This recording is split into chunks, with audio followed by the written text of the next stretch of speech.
औज़ु बिल्लाहि मिनश शैतानिर रजीम, बिस्मिल्लाहिर्रहमानिर्रहीम। Mission UPSC जो अल्फाइज फाउंडेशन की जानिब से ये कारवा डॉक्टर अब्दुल करीम सालार साहब की क़यादत में पिछले 2 साल के जलगांव शहर और जलगांव तालुके के एक्सपीरियंस और मस्बत एक्सपीरियंस लेने के बाद ये कारवा आज साखली इस जो है शहर में हम आपकी खिदमत में आए हैं। मैं सबसे पहले मैं बताता चलूं कि मिशन यूपीएससी एक दुर्रस जिसको कहेंगे जिसके दुर्रस नताइज को सामने रखकर ये बनाया हुआ एक मिशन है जो पिछले 3 सालों से काम कर रहा है। मैं चाहता हूं कि अपनी बात को बगैर किसी वक्त को जाया करते हुए अपनी बात को शुरू करूं कि मेरे से पहले मुकर्रिर इरफान सर ने जो बात बताई कि यूपीएससी क्या है, यूपीएससी का स्ट्रक्चर क्या है, यूपीएससी में कौन कौन सी पोस्ट होती है। मेरे तरफ ये जिम्मेदारी है कि यूपीएससी के अलावा भी बहुत सारी ऐसी पोस्टें हर साल निकलती है हजारों की तादाद में, जिसमें हमारे बच्चों का या मुस्लिम समाज के मुस्लिम बच्चों का बहुत कम परसेंटेज होता है। तो हम ये चाहते हैं कि हम तैयारी तो यूपीएससी की करें, मगर साथ साथ जैसे कि इरफान सर ने बताया कि लंबी रेस के लिए हम तैयारी करते हैं, तो छोटी रेस करने की ये छोटी रेस जीतना बहुत आसान होता है, उसी को मद्देनजर रखते हुए हम मिशन तो यूपीएससी का लेकर चल रहे हैं। मगर ये तमाम बच्चे जो है सामने बैठे हैं, इनको ये पता होना चाहिए कि मकाला जाती प्रोग्राम में कॉम्पिटिटिव एग्जाम्स में कौन कौन सी पोस्ट होती है जो हम आसानी से क्लियर कर सकते हैं। मैं ये बात बताता चलूं सबसे पहले कि यूपीएससी तो एक मरकजी हुकूमत का अदारा होता है। साथ ही साथ जब महाराष्ट्र की बात करें तो महाराष्ट्र में महाराष्ट्र पब्लिक सर्विस कमीशन ही अदारा होता है जो क्लास 1 और क्लास 2 की पोस्ट के लिए एग्जाम लेता है, जो आपके सामने स्क्रीन पर दिख रहे हैं। ये भी उसी पैटर्न पर उसी तर्ज पर यूपीएससी की तर्ज पर एग्जाम लेता है, मगर जितनी पोस्ट यूपीएससी में होती है उससे कई ज्यादा पोस्ट जो क्लास 1 और क्लास 2 की पोस्ट होती है जो आपके सामने है। डिप्टी कलेक्टर से लेकर तो एजुकेशन ऑफिसर तक, तलाटी की पोस्ट तक, हम ये तमाम जो पोस्ट होती है एमपीएससी एग्जाम लेता है, इसकी तैयारी भी सेम तरीके से की जाती है। तो हमारी कोशिश ये है कि ये मिशन यूपीएससी के तहत आने वाले दिनों में हम देखते हैं कि सर ये ज़राअत से मबनी जो है कारोबार जो है साखली जो है शहर के हैं। तो मैं चाहता हूं कि आपको पता है कि गांव का जो तलाटी होता है वो एमपीएससी डिपार्टमेंट से ही चुना जाता है, और गांव की तलाटी की कितनी अहमियत होती है कि 7/12 कोरा करना है या गवर्नमेंट ऑफ इंडिया ने आपको किसी प्राइम मिनिस्टर की या और स्टेट मिनिस्टर की तुम आपको जो है कोई गवर्नमेंट की स्कीम मिली है तो वो पीछे पीछे तलाटी के घूमना पड़ता है। तो क्यों ना आने वाले दिनों में हम ये चाहते हैं कि क्यों ना आने वाले दिनों में जलगांव डिस्ट्रिक्ट के इस साखली शहर के कोई स्कूल का बच्चा, चाहे वो जिला परिषद की स्कूल हो या अंजुमन इस्लाम जो Urdu high school and junior college है, ये स्कूल का बच्चा जो यहाँ पर बैठे 7वीं और 9वीं, ये स्कूल का बच्चा आने वाले दिनों में जो है आपके इस शहर में आपके डिस्ट्रिक्ट में जो तलाटी की सेवा दे। हम ये चाहते हैं कि वो डिप्टी कलेक्टर बने, हम वो चाहते हैं कि वो जो एजुकेशन ऑफिसर बने। बड़ी खुशाइन बात है कि सर इस तालुके के नईम सर जो है उनका भी नाम था, किसी वजह से वो नहीं आ पाए। मुस्लिम एजुकेशन ऑफिसर है, हमारे स्कूल के मसाइल वही समझ सकता है, हमारे समाज के मसाइल वही आदमी समझ सकता है जो हमारे समाज का हो या हमसे कहीं को भी रगबत रखता हो। हम देखते हैं कि एमपीएससी जो है क्लास 1 और क्लास 2 की पोस्ट लेती है के तहत एग्जाम लेती है। साथ ही साथ ये भी आपके जहन में आ रहा हुआ कि भाई ये अल्फाइज फाउंडेशन की जानिब से ये जो यूपीएससी मिशन यूपीएससी का जो कारवा चल रहा है कि 7वीं इतने मासूम बच्चों को या 9वीं के बच्चों को ये इतनी बड़ी एग्जाम की तैयारी करवा रहे हैं। ये 8-8 पेपर है, 15-15 पेपर, ये इंडियन लैंग्वेजेस पढ़ाई जा रही है, इनको अभी से ये भूत जो है इनके जहन में डाला जा रहा है। बिल्कुल बड़ी सोच समझ के बहुत सालों 3 साल की मेहनत, कई मीटिंगें, कई एक्सपर्ट से राय लेने के बाद ही सालार साहब और उनकी पूरी हमारी टीम ने जो इस पर बहुत सोच समझकर ये बात की है।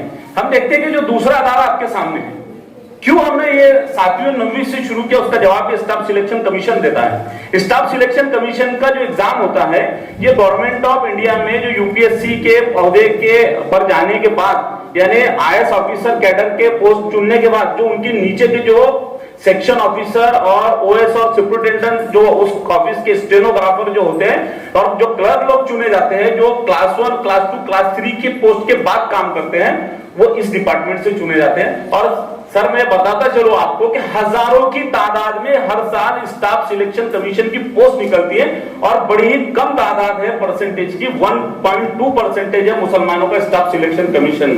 और आपको पता है कि किसी भी डिपार्टमेंट का मिनिस्टर जो काम नहीं कर सकता, किसी भी डिपार्टमेंट का जो है आईएएस ऑफिसर जो काम नहीं कर सकता, मतलब क्लर्क लोग जो रहते हैं ना, आपको बताने की जरूरत नहीं है, क्लर्क जो रहता है ना वो बहुत ऊंची चीज होता है। हम समझ सकते हैं आपको मैं किस तरफ इशारा कर रहा हूं। वो सारे काम करके दे सकता, बस वो हमारा आदमी वहां तक होना चाहिए।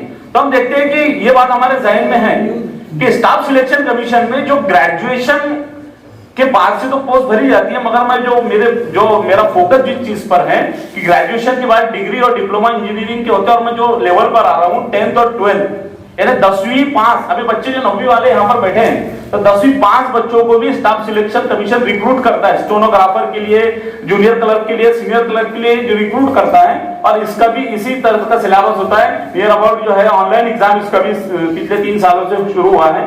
तो 10वीं पास, अभी बच्चे 9th में हमने जो इनके जहन में आज चिंगारी डाल चुकी है कि कॉम्पिटिटिव एग्जाम आपको देना है, ये एग्जाम स्पर्धा परीक्षा आपको देना है, तो वो 10वीं से ट्राई करेगा, उसको एमआर शीट कैसे भरते हैं, उसको जो सिलेबस कैसे आता है, वो एग्जाम कैसे तैयारी की जाती है, वो स्टाफ सिलेक्शन की कमीशन की तैयारी जो है वहां पर, यूपीएससी की तैयारी वहां पर करता है। पर एसएससी का भी एग्जाम देता है, तो खातिर का अच्छी पोस्ट जो है वो सेंट्रल गवर्नमेंट के, स्टेट गवर्नमेंट के डिपार्टमेंट में निकाल सकता है। इसी के लिए हमने 7वीं से उसकी तैयारी शुरू कर दी कि 7वीं, 8वीं, 9वीं, 10वीं में ये क्या बड़ा है, ये उसको समझ में आ जाएगा। तो इंशाल्लाह जब वो ग्रेजुएशन तक पहुंचेगा तो हमारा बिल्कुल ये इत्मीनान और यकीन है कि इंशाल्लाह आने वाले दिनों में जब बच्चे ग्रेजुएट तक पहुंचेंगे, ये जब ग्रेजुएशन तक जाएंगे, तो उसके लिए यूपीएससी और एमपीएससी और जो उसके नीचे की पोस्ट है उससे निकालना बिल्कुल उसके लिए कोई नामुमकिन बात नहीं रहेगी। उसके बाद हम देखते हैं कि ये जो पोस्ट होती है, ये बी, सी और डी ग्रुप की जो पोस्ट होती है, बहुत सारी पोस्ट है, वो मैं यहाँ पर उसके लिए जो है वक्त जाया नहीं करते हुए मेरी बात को आगे बढ़ाता हूँ। उसके बाद हम देखते हैं कि बहुत बड़ा दायरा है, कुछ इंपॉर्टेंट आधारों पर हमारा फोकस है, वक्त की नजाकत को ध्यान में रखते हैं कि UPSC, MPSC, staff selection commission, उसके बाद ये सबसे बड़ा दायरा है। हम देखते हैं कि मरकजी हुकूमत में नौकरी करना ये अपने आप में बहुत बड़ा कमाल है, और रेलवे में नौकरी करना ये तो और भी सबसे ज्यादा बेस्ट बात है, क्योंकि 7वां वेतन आयोग, 6वां वेतन आयोग स्टेट के कर्मचारियों को, स्टेट जो गवर्नमेंट सर्वेंट है उनको बाद में लगता है, मगर जिस दिन पार्लियामेंट में पास हुआ उसके अगले महीने से जो है सेंट्रल गवर्नमेंट के कर्मचारियों को, उनके नौकर जो है जितने भी उनके वो लोग हैं उनको सबको पहले लगता है। और रेलवे सबसे बड़ा डिपार्टमेंट है।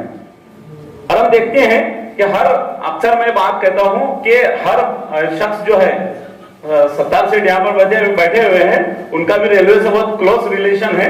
तो मैं बताता चलूं कि अक्सर शख्स जो है हम रेलवे में सफर करते हैं, और जिसकी फैमिली के साथ या बाल बच्चों के साथ जो सफर करता है उसको वेटिंग टिकट है, तो चढ़ने से पहले 10 बार सोचता, अब चढ़ गया टिकट, ट्रेन में वेटिंग टिकट लेके टिकट ही नहीं है, तो सबसे पहले उसका फोकस होता है टीसी को ढूंढना, क्योंकि भाई कुछ पैसे ले देकर वो मैनेज कर दे। हम जो कहता है कि भाई आगे जो है अभी मैं बंबई जाना है, अपनों को तो कहते 40 गांव से एडजस्ट करता, मनमाड़ से एडजस्ट करता, ऐसा एडजस्ट करते करते पूरा कल्याण आया, अब तक एडजस्ट ही नहीं करता, साफ करते फिरते उसको, बराबर है, उसकी औदा इसके लिए हम उसको साफ करते फिरते हैं। मगर आपको पता है बच्चों कि वो रेलवे का जो टीसी होता है सिर्फ उसकी क्वालिफिकेशन 12th पास होती है। कहने का मकसद ये है कि आने वाले दिनों में हमारी, और सालार साहब की ये जो मिशन यूपीएससी आप तक आया है, सालार साहब की ये कोशिश है, ये उनका ख्वाब है, और आप जो लोग अपना कीमती वक्त यहाँ पर देकर बैठे, हमारा ये कहना है कि स्टाफ सिलेक्शन भी हो, एमपीएससी भी हो, और इस गांव से जो है, इस साकली से जो है रेलवे का भी कोई टीसी बने। ये हमारी कोशिश है इसमें कि आने वाले दिनों में इस गांव से जो है, डॉक्टर तो बहुत आ चुके हैं, इरफान सर का बच्चा डॉक्टरी कर रहा है, हमारी असलम सर का बच्ची जो है डॉक्टर कर रही, डॉक्टर इंजीनियर तो है माशाल्लाह, वो भी बनना चाहिए, पर ये गवर्नमेंट के डिपार्टमेंट में हमारे बच्चे जाना चाहिए, ये रेलवे के डिपार्टमेंट में हमारे बच्चे जाना चाहिए। उसके बाद का जो अदारा आता है ये भी बहुत ज्यादा अहमियत का है। सच्चर कमीशन रिपोर्ट ने कहा कि मुसलमानों की जो बस्तियां है उनको बैंक ने जो है, उनको जो है क्या किया, ब्लैक लिस्टेड कर दिया है। क्यों? क्योंकि हमारे क्लर्क वहां पर मौजूद नहीं है, बैंक मैनेजर नहीं है, हमको लोन नहीं मिल रहे हैं, हमको जो कर्जे नहीं मिल रहे हैं। तो ये डिपार्टमेंट होता है जिसे आईबीपीएस कहा जाता है, Indian institute of banking personal selection.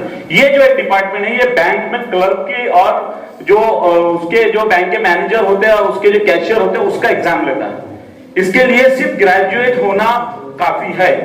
कोई भी डिसिप्लिन का, किसी भी यूनिवर्सिटी का BA, BSc, BCom, engineering, medical जो भी ग्रेजुएशन करता है, वो ग्रेजुएशन पे डिग्री उसके पास होना, वो ये एक बच्चा कम से कम 6 महीने ग्रेजुएशन के ये है कंप्लीट होने के बाद 6 महीने फुल टाइम इसकी तैयारी करता है। तो ऐसे भी एग्जांपल है कि उसने जो है बैंक में जो है उसने अच्छी नौकरी हासिल की है।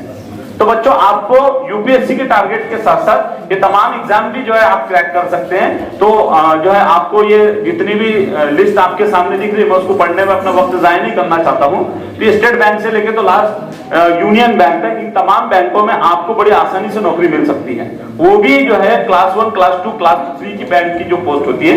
इसके साथ साथ हम आगे बढ़ते हैं कि जहां पर मुस्लिम का जो रिजल्ट है वो 10 सालों में, मैं रिजल्ट पे तबसरा इरफान सर ने कर चुके, मैं सिर्फ जो आखिरी के 3 पॉइंट है उस पर तबसरा करना चाहता हूं कि जो पॉइंट नंबर 8 है 2016 का, सभी जो मौजूद मेहमान यहाँ पर आए हुए हैं कि देखिए, हमको कुदरत का निजाम है कि जहां पर हमको रोका जाएगा इंशाल्लाह हमारी कौम जुनैद, अभी जो है शोएब की मिसाल है आपके सामने कि शोएब इस वक्त में पूरे हिंदुस्तान को एनआरसी और तमाम जो है मामला को उलझाया जा रहा है, मगर हमारा वही बच्चा उस हुकूमत को मुंहतोड़ जवाब देता है कि हिंदुस्तान की तारीख में नीट में वो 720 में 720 मार्क्स लेता है।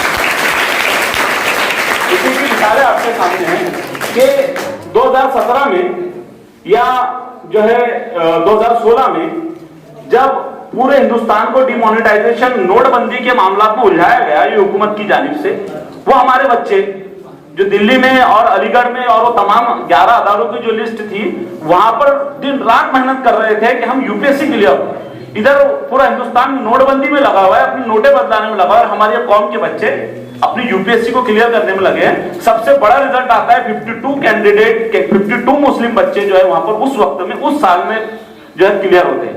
ये कंपैरेटिव स्टडी बताने का मकसद ये है आपके सामने कि कोई भी जो है दुश्वारी हमारे सामने नहीं है। हम बोल सकते कि उस टाइम तो पूरा हिंदुस्तान जो है अफरा तफरी में था, हम क्या यूपीएससी देंगे, हम क्या यूपीएससी करेंगे, ये तमाम चीजें हैं। 2017 की जब बात करेंगे तो 2017 में 56 कैंडिडेट मुस्लिम आते, ये सबसे हाईएस्ट फिगर है हमारे मुसलमानों का यूपीएससी में, हमारे मुस्लिम बच्चों का पास होने का। उस वक्त में पार्लियामेंट में, राज्यसभा में, इस वक्त में जब रिजल्ट आता है, ट्रिपल तलाक का मुद्दा राज्यसभा में लाया गया। मुसलमानों को उनके इस्लाम में मुदाखलत की तमाम चीजें, मुसलमानों ने रैलियां निकाली, उसके खिलाफ प्रदर्शन किया, मगर ये तमाम बच्चे जो है उस वक्त में यूपीएससी की तैयारी कर रहे हैं। समझो आप, यानी हालात कैसे भी हो, कहने का मकसद ये है तमाम चीजें बताने का कि हालात कैसे भी हो आपको जो है लड़ना है हालात से। उसके बाद हम देखते हैं कि 2018 में जुनैद ने तो कमाल कर दिया। जुनैद एक ऐसा कैंडिडेट है जो जुनैद अहमद जो है वो 5 अटेम्प्ट, उसने 5वां अटेम्प्ट में यूपीएससी क्लियर किया। मैं आगे आपको फोटो बताऊंगा उसका इंशाल्लाह। तो जुनैद ने जो है 5 अटेम्प्ट में जो है यूपीएससी क्लियर किया। कितने अटेम्प्ट में? 5वें अटेम्प्ट में।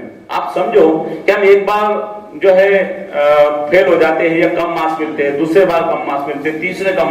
जो शख्स का बचपन से उसका ख्वाब ही हुआ है यूपीएससी देखने का, वो पहले, दूसरे, तीसरे, चौथे अटेम्प्ट में फेल होता है, मगर 5वें अटेम्प्ट में जब पास करता है तो वो हिंदुस्तान की, पूरे हिंदुस्तान की यूपीएससी क्लियर करने वाले बच्चों का 3rd रैंक लेता है। कितनी रैंक लेता है बच्चों? 3rd रैंक लेता है। मतलब ये है कि आप हौसला रखो, इंशाअल्लाह कामयाबी आपके साथ होगी। यही तमाम चीजों का मकसद है आपके सामने हमको बताने का। अभी जो है 3-4 दिन पहले, 5 दिन पहले ये एग्जांपल आपके सामने हम खास तौर से बताना चाहते हैं। हमारी बेटियां भी और हमारे बच्चे भी यहाँ पर बैठे, पेरेंट्स भी यहाँ पर बैठे। ये पद्मशीला तिरपुड़े, ये भंडारा डिस्ट्रिक्ट की बच्ची है। यानी ये एक ऐसी कैंडिडेट है जो अपने 2 बच्चों को, अपने शोहर की तमाम फैमिली को संभाल कर, इसका ग्रेजुएशन रुक चुका था। माशाल्लाह आप तो सब बच्चे ऐसे हैं कि हर पेरेंट्स यहाँ पर अपने बच्चों को पढ़ाना चाहता है। इसकी जो है बहुत वक्त से पहले इसकी शादी हो चुकी थी, उसको बच्चे थे। दोनों बच्चों को संभालने के बाद, उनको रोज स्कूल भेजने के बाद, उनके टिफिन बनाने के बाद ये लड़की यशवंतराव चौहान ओपन यूनिवर्सिटी से बीए करती है। और जो है हम देखते हैं कि वे पीएसआई की, महाराष्ट्र की पीएसआई का एग्जाम पास करती है। और आप समझ सकते हैं कि गली में कभी 12 बजे आपकी गली में एक खाकी वर्दी वाला पुलिस वाला आ जाए, और खास तौर से ये जो लॉकडाउन चल रहा था उस वक्त में आ जाए तो कितनी भगदड़ मचती थी आपको पता है ना। तो वो खाकी वर्दी की रुआ भी एक अलग है, समझ रहे हैं? वो खाकी वर्दी का एक रुआ भी अलग है। और ये लड़की जो है अपनी फैमिली को संभालने के साथ साथ जो है पीएसआई की परीक्षा पास करती है। तो कहने का मकसद ये, हालात कैसे भी हो, हालात कुछ भी हो, आप ये समझ सकेंगे कि हालात कैसे हो। ये आपको दूसरा एग्जांपल आपके सामने है कि लड़कियां खास तौर से सर भाई बीएड कर लो, बीएड कर लो या और छोटे मोटे जो कोर्स कर लो। ये आपके सामने एग्जांपल है सनम हयात और उसकी बहन का कि बिहार जो है जुडिशियल एग्जाम में, जज के एग्जाम में जनरली हम कहते हैं और हमारा ये रुझान है कि भाई वकील बनना या जज बनना ये मुसलमानों का पेशा नहीं है, मगर हम ये कहते हैं कि बिल्कुल जरूर है। ट्रिपल तलाक के मुद्दे को सुप्रीम कोर्ट में लड़ने वाला मुस्लिम वकील नहीं था। हमको जो है गैर मुस्लिम वकील को माशाअल्लाह अल्लाह ने उसको हिदायत दी, तो उसने हमारे तरफ से जो है केस लड़ा और आपको पता है सब चीजें। मगर जब हमारे मुस्लिम लड़कियां खासतौर से जज के एग्जाम में जब जाती है, फिर हमारे लिए बाई से फख्र की बात है, क्योंकि उसको भी तो ईमानदारी से, वो पेशे को तो ईमानदारी से उसको भी तो निभाया जा सकता है। कि वकील, सभी वकील झूठ बोलते ऐसा भी नहीं है, वो बात अलग है। आज वक्त और हालात के एतबार पर एक अच्छा ईमानदार वकील आता है तो हमारे कौम मिल्लत के लिए बहुत ज्यादा मुफीद साबित होगा। ये हमारी सोच। क्यों लड़कियां बिहार जुडिशियल एग्जाम में, दोनों लड़कियां एक ही घर की दोनों लड़कियां जो है ये बिहार जुडिशियल एग्जाम में जो पास करती हैं। ये तमाम एग्जाम्पल आपके सामने सेट करने का मकसद ये है कि जो है आपको ये बताते चले कि किस तरीके से जो है वक्त और हालात से लोग लड़ रहे हैं, आपको भी लड़ना है। इस तरीके से आपके सामने एक हम छोटा सा लास्ट का जो मेरा प्रेजेंटेशन का पार्ट है कि कैसे वो बच्चा जो बार बार अभी आपके सामने दिया गया, छोटा सा वीडियो आपको मैं बताना चाहता हूं। वो वीडियो आपके जरूर आंखों में आंसू, हाँ आंख में आपको जो है आंखों में आंसू लाने वाला है। और वो एग्जांपल है कि हम इस छोटे से शहर में, छोटे से गांव में रह रहे हैं, साकली में। क्या यहाँ एमपीएससी की और यूपीएससी की किताबें मिली? क्या यहाँ पर जो हमको को गाइड करने वाला मिलेगा? बिल्कुल भी ऐसा नहीं है। इंसान चाहे तो सब कुछ हो सकता है। हम बोलते हैं ना कि लहरों से डरकर नौका पार नहीं होती, है ना? लहरों से डरकर नौका पार नहीं होती और कोशिश करने वालों की कभी हार नहीं होती। यही एग्जांपल जो है आखिरी वीडियो के जरिए आपको देने की कोशिश कर रहे हैं।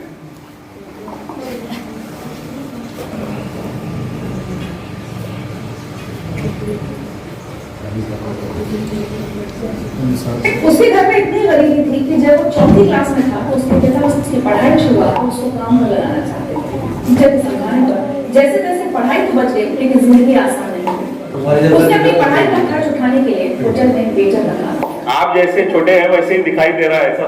वो पढ़ता जा रहा था बिना ये जाने कि उसको बनना क्या है। लेकिन एक बार एक अधिकारी ने उसके पिता से रिश्वत मांगी और उस दिन शेख अंसार अहमद ने ये तय कर लिया कि वो एक अधिकारी बनेगा। महाराष्ट्र पीसीएस की परीक्षा वो पास नहीं कर पाया, लेकिन यूपीएससी की परीक्षा उसने पहली कोशिश में ही न सिर्फ पास कर ली बल्कि 361वीं रैंक भी हासिल की।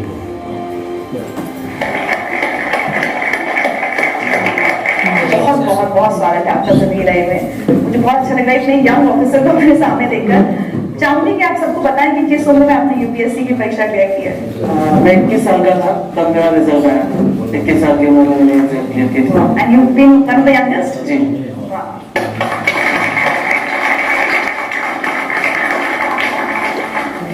बहुत गरीबी के दिन देखे बचपन में? जी हाँ बिल्कुल, क्योंकि मेरे पिताजी जैसे ऑटो रिक्शा ड्राइवर थे और जो बीपीएल फैमिलीज होती है बिलो पॉवर्टी लाइन, जो घर आपने देखा अभी वो नदिया में उसी के तहत मिला था। तो एक बिलो पॉवर्टी लाइन की फैमिली में पैदा हुआ। क्या हालात मेरे पिताजी को किसी ने बताया कि सरकारी नौकरियां नहीं है और लोगों को नौकरियां नहीं मिलती, कोई नौकरी नहीं देता, तो उससे कोई मतलब नहीं है, आप इसे किसी काम को लगा दीजिए, घर में 2 पैसे आ जाएंगे। एक मैसेज सुनाते हैं। जब उसके पिताजी स्कूल में तो वो बोले उसका नाम निकालने का है, अब वो स्कूल में नहीं रख रहे। फिर मैंने बोला क्या करेंगे फिर उसका, वो क्या करेगा? तो उसको कुछ तो भी काम धंधा दे के काम करेगा। तो मैंने बोला ये अच्छा नहीं, और वो जहाँ तक पढ़ना चाहे उसको पढ़े। इन्हीं की वजह से एक्चुअली मैं आज यहाँ तक पहुंचा हूँ। अगर ये मेरे पिताजी को नहीं बताते तो शायद मैं कहीं रिक्शा चला रहा होता। आपकी अम्मी भी खेत में मजदूरी करती थी घर का खर्च चलाने के लिए?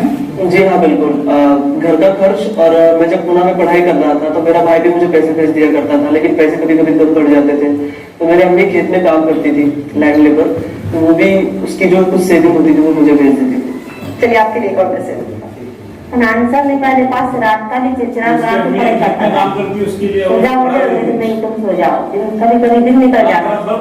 जो पहले पास से पहले से एक नंबर एक आता गया तो आखिर तक नंबर एक ही जाया उसको पढ़ाई को हमने कोई कभी नहीं आनी। घर का परिस्थिति बताया नहीं हमने उसको पहले।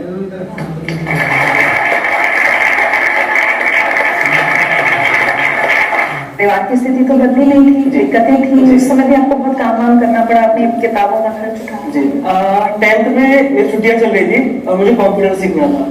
तो MSc का कोर्स आता है और उसकी फीस थी लगभग 2,800। पे करने के लिए पैसे नहीं थे, तो मैंने मेरे अब्बू को बताया कि भाई ये रेस्टोरेंट है, यहाँ पर मुझे काम करना है। मुझे वो लगभग 3,000 रुपये तक कुछ पगार दे रहे हैं। तो मैंने कहा ठीक है तुमको करना है तो करो।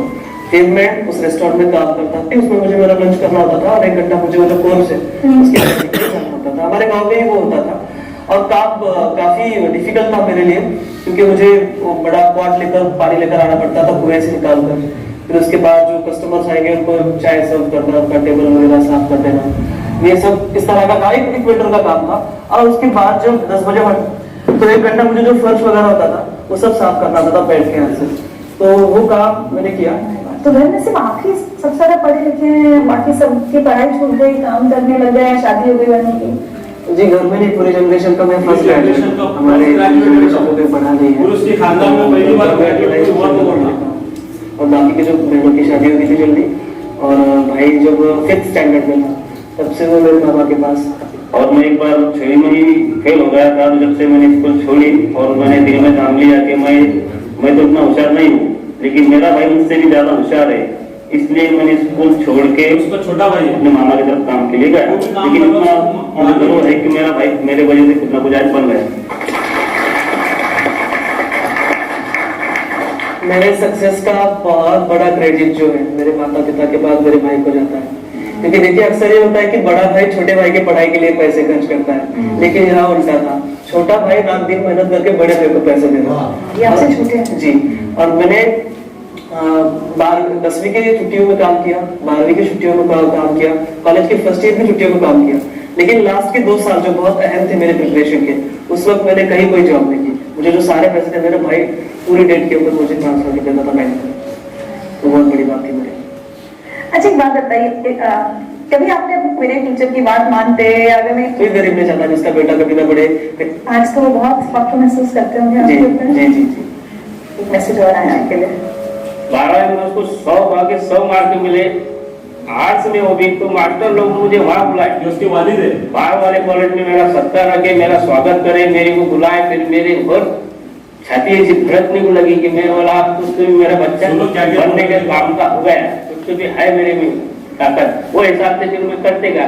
फिर बाद में बोला अपने को जो घर भी बेचना पड़ा और दुकान भी बेचना पड़ी और गाड़ी भी बेचना पड़ी, वो भी बेच डालेंगे अपने बच्चों को पढ़ाएंगे।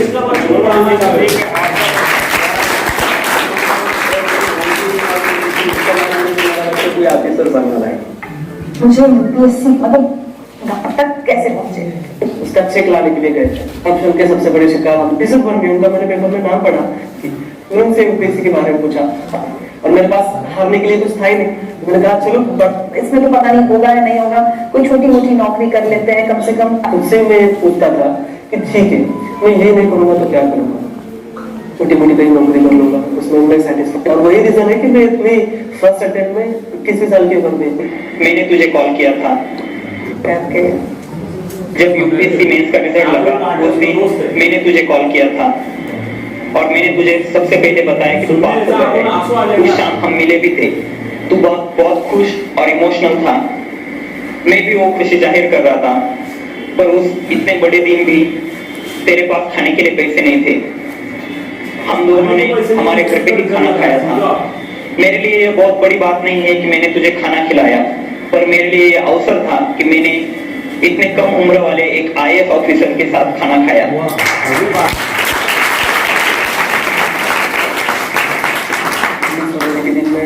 लाइब्रेरी में बैठा पढ़ाई कर रहा था और जिसका फोन आया, तो कहा सर किसी का रिजल्ट आ गया। मैंने कहा माय गॉड, मेरे वहां पर हार्ट बीट्स बढ़ गए, समझ में आता मैं क्या करूं। उसने कहा मेरा रोल नंबर बता। मैंने कहा ले लो भाई। मैंने उसको मेरा रोल नंबर भेजा और उसने मुझे कॉल करके बताया कि कांग्रेचुलेशन तुम पास हो गए हो। मैं आपको बता नहीं सकता कि वो खुशी क्या थी। मुझे ऐसा लग रहा था कि मैं सातवें आसमान पर हूं, मेरे पैर जमीन पर ही थे, लेकिन मैं बहुत ज्यादा खुश था। उस दिन शिव जयंती थी, पूरा में नगाड़े बज रहे थे और मुझे ऐसा लग रहा था कि मेरे जीत के लिए बज रहे हैं। शिव जयंती के लिए मुझे ऐसा लग रहा था कि मुझे गिफ्ट मिल गया कोई। मैं बहुत खुश था। मेरे दोस्तों के पास गया, हमने सेलिब्रेट किया। अब डिसाइड किया कि चलो बाहर खाने के लिए चलते हैं। अब जनरली देखिए एक रूल तो ये है कि जो कुछ जीतता है उसको ही खिलाना पड़ता है, उसको ही बिल पे करना पड़ता है। लेकिन मेरे फ्रेंड्स को पता था कि बंदे के पास पैसे नहीं है। उन्होंने कहा कि यार छोड़ो यार, बाहर क्यों जाना, रूम पर ही खा लेते।